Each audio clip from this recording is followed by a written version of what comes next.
At 10 years old, I buried my mother and I became a mother.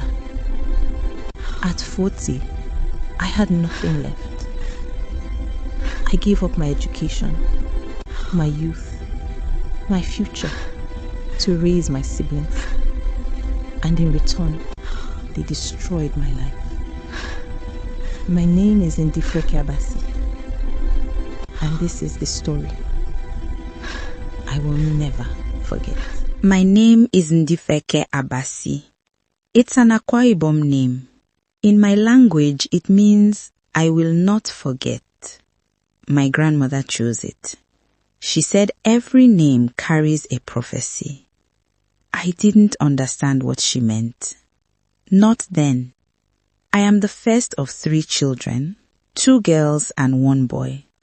We grew up in a 1-room apartment in Uyo, where the roof leaked when it rained, and the walls were so thin you could hear our neighbors' conversations like they were sitting in our room. Poverty wasn't just our reality, it was our inheritance. My father's father was poor, his father before him was poor. No one in my bloodline had ever broken the cycle. No one had ever worn a graduation gown. No one had ever owned land or built a house with their own hands. But I was determined to be different. I wanted to be the first graduate, the first success story, the one who would lift my family out of the mud we'd been drowning in for generations. My parents couldn't afford good schools. Most days they couldn't afford food. But I studied by candlelight. I used my older cousin's torn textbooks. I wrote on the back of old newspapers because we couldn't buy notebooks. And I was brilliant. Top of my class every single term. My teachers said I had a future. They said I could be anything I wanted. I believed them. Then, everything changed. It was the morning of my 10th birthday. I woke up excited, not because we celebrated birthdays. We didn't have money for cake or gifts, but because my mother had promised to braid my hair. I went to her room. The door was half open. I pushed it slowly and said, "Mama, good morning." She didn't answer. She was lying on her back, staring at the ceiling. Her eyes were open but empty, trembling. I touched her hand. It was cold. Not cool, cold. Like metal, like stone. I screamed. My sister ran in. My brother crawled behind her, confused, still rubbing sleep from his eyes. Desperately, we shook her. We called her name. We prayed, loud, desperate prayers that filled the room, but changed nothing. She was gone. My mother was everything. She sold groundnuts in the morning, fried akara in the afternoon, washed clothes for wealthier families at night. There was nothing she wouldn't do to make sure we ate. My father, he was a shadow, a ghost who only appeared when my mother brought money home. He would take it from her purse while she slept, stumble out into the night and return reeking of kai-kai and cigarettes. Some mornings, we'd find him passed out in the gutter outside our compound. My mother never complained. She just worked harder. After her burial, I thought maybe my father would change. It got worse. He sold her sewing machine, he sold her wrappers, he sold everything she owned and drank it all away. 2 months later, I was supposed to resume JSS 1. I never went. Instead, I became a mother at 10 years old. I took the last 3,000 naira my mother had hidden under her mattress and went to the market. I bought 50 bags of pure water.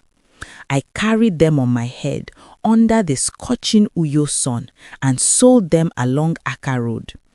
My sister was 7. My brother was 4.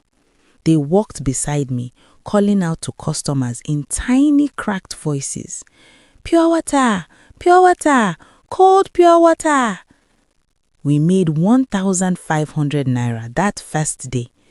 It felt like a fortune. We ate that night, rice and stew. It wasn't much, but my siblings smiled for the first time since Mama died. I told myself, I can do this. I can keep them alive. Days became weeks. Weeks became months. My feet developed blisters that hardened into calluses. My skin darkened under the sun. I stopped looking like a child and started looking like something else, something aged, something worn. But slowly, painfully slowly, the business grew. After 3 years, I had saved enough to buy a small refrigerator and a tricycle. I started buying pure water in bulk directly from the factory. The profit margins were better. I sent my sister back to school. Then my brother. They wore clean uniforms. They had new books. I was proud. I was still selling water, but they were learning. They had a chance.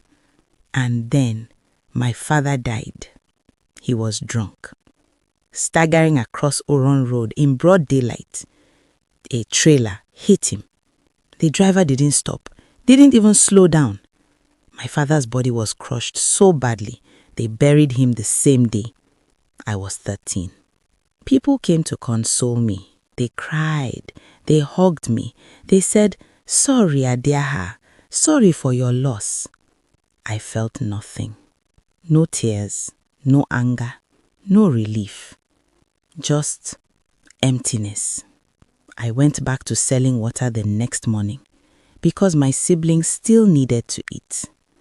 I worked for 15 years without stopping. I expanded. I started selling drinks, snacks, recharge cards.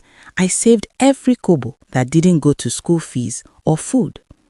My sister graduated secondary school, then university. She studied accounting and got a job at a big bank in Port Harcourt. My brother studied computer science, but even in university, the signs were there.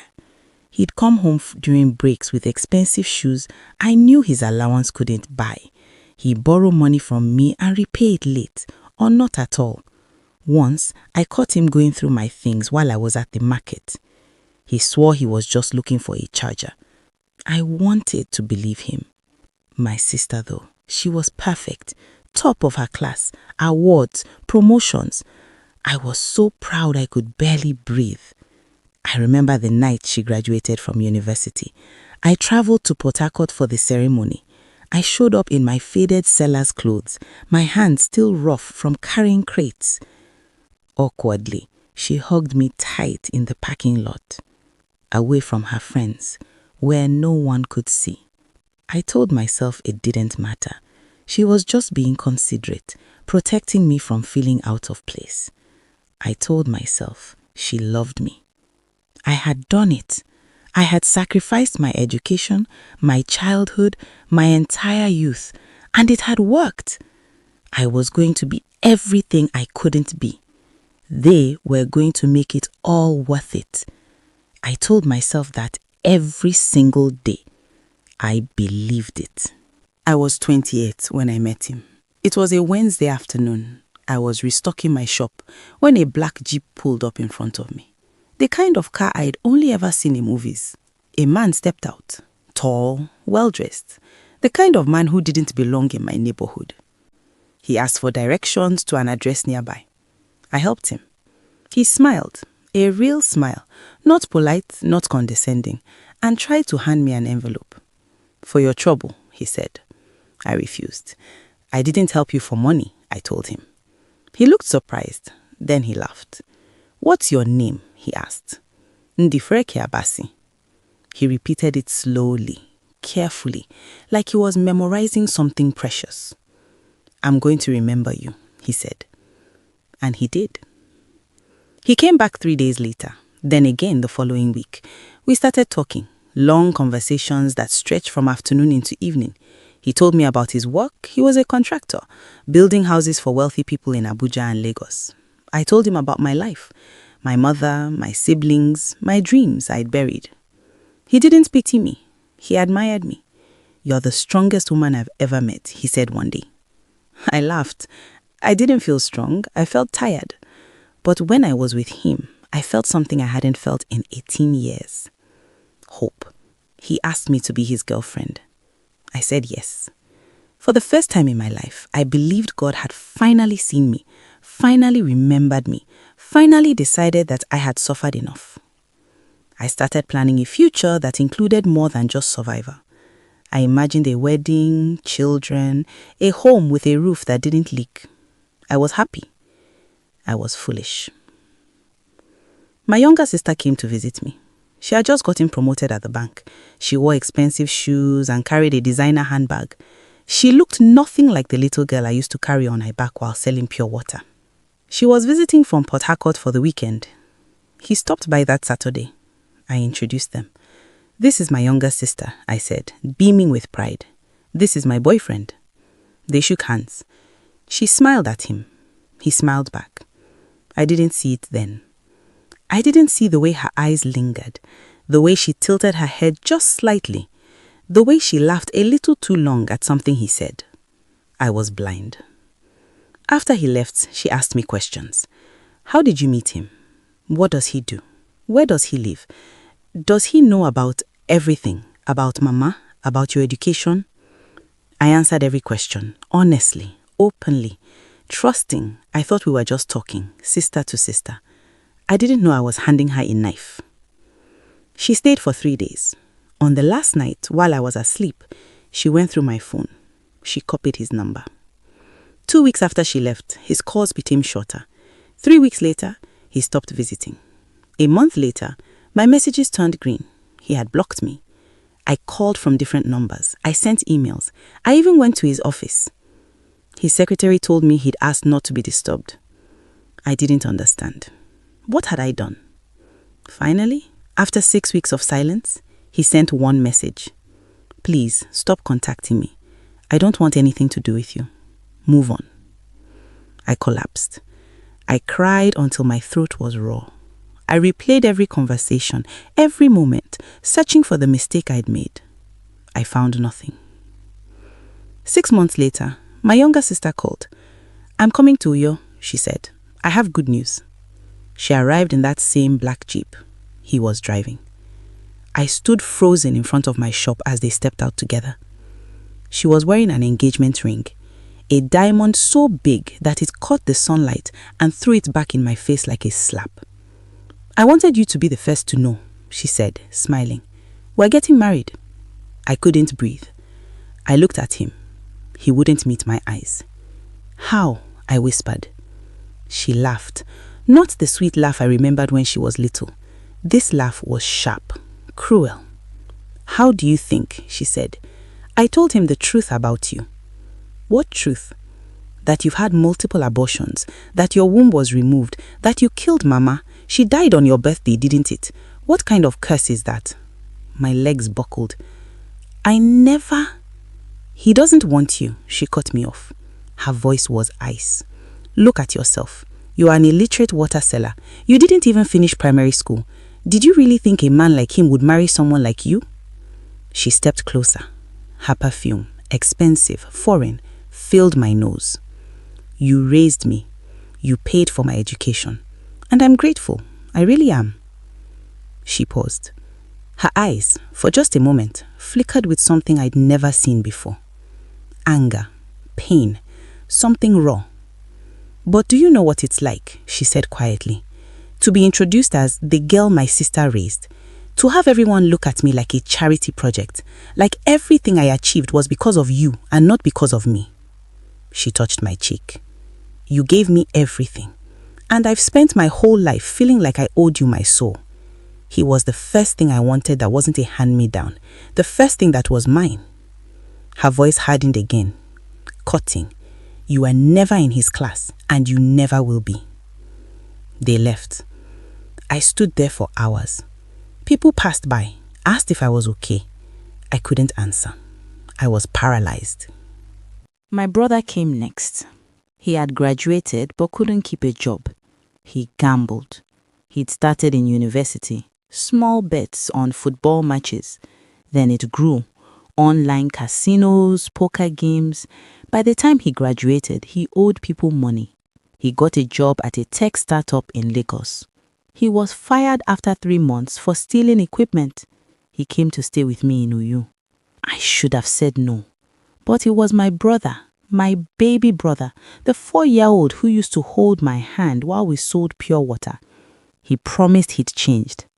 Within 3 months, he had stolen 200,000 naira from my business savings.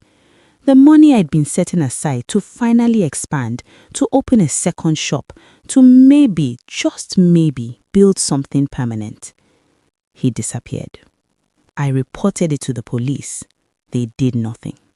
My business collapsed. I couldn't restock, couldn't pay rent, couldn't recover. I lost the shop, lost the refrigerator, lost everything I'd built for 30 years. At 40 years old, I was back on the streets, carrying pure water on my head, just like when I was 10. Except now, my back ached, my knees creaked, and I had no hope left. I stopped praying. What was the point? I had done everything right. I had sacrificed everything, and I had been rewarded with betrayal, with loss, with nothing. Desperately, I applied for jobs online. Cleaner, nanny, shop attendant, anything. Nothing. Every night I came home to my single room and cried until I had no tears left. I stopped eating. I stopped caring. One night I traveled to Ibeno. I stood by Ibeno Beach. The water was black, endless. I looked down. I thought it would be so easy. Just one step and all of this ends. Resigned. I was ready. But something stopped me. Not faith, not hope. Just exhaustion. I was too tired even to jump. And then I thought of them. My sister, my brother. Bitter. If I died here, they would hear about it. They'd come to my funeral. They'd cry. They'd tell people how much they loved me. And I couldn't give them that. I couldn't let them have the last word. Slowly, I went home. I lay on my mat. And I checked my email for the first time in weeks. Surprised, there was a message. Subject: job offer, nanny position, Dubai.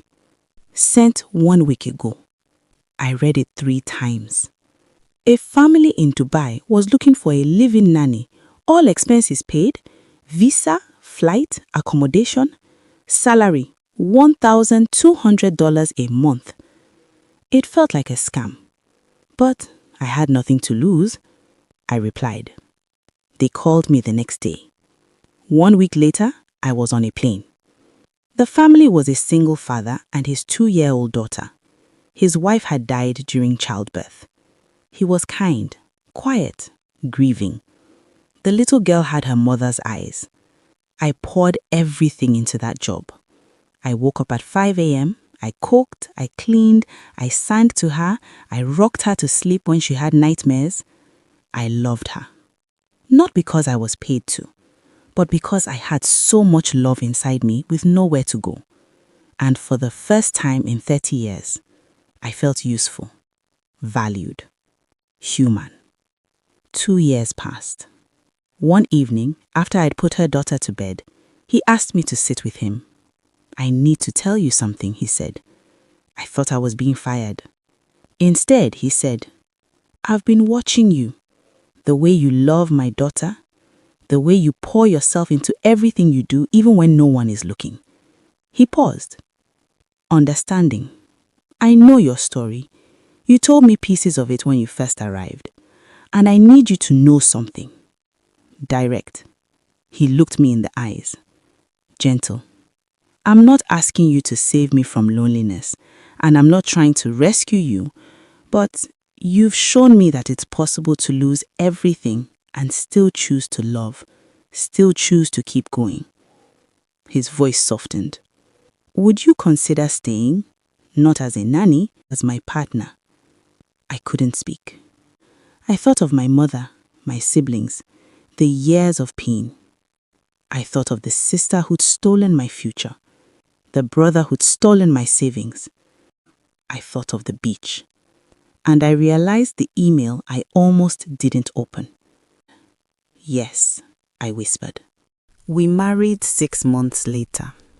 A small ceremony, just us, his daughter, and a few friends. No family from Nigeria. I didn't invite them. A year later, we had twin boys. I never heard from my siblings again. I don't know where they are. I don't ask. My name is Ndifreke Abasi. I will not forget. I will not forget my mother's cold hand. I will not forget the weight of pure water on my 10-year-old head. I will not forget my sister's smile as she took everything from me. But I will also not forget the email I almost deleted. The man who saw me when I was invisible.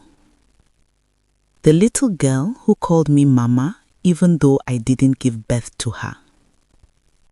I will not forget that even when I wanted to die, God had not forgotten me. Sometimes your name is your destiny, and sometimes it's your survival.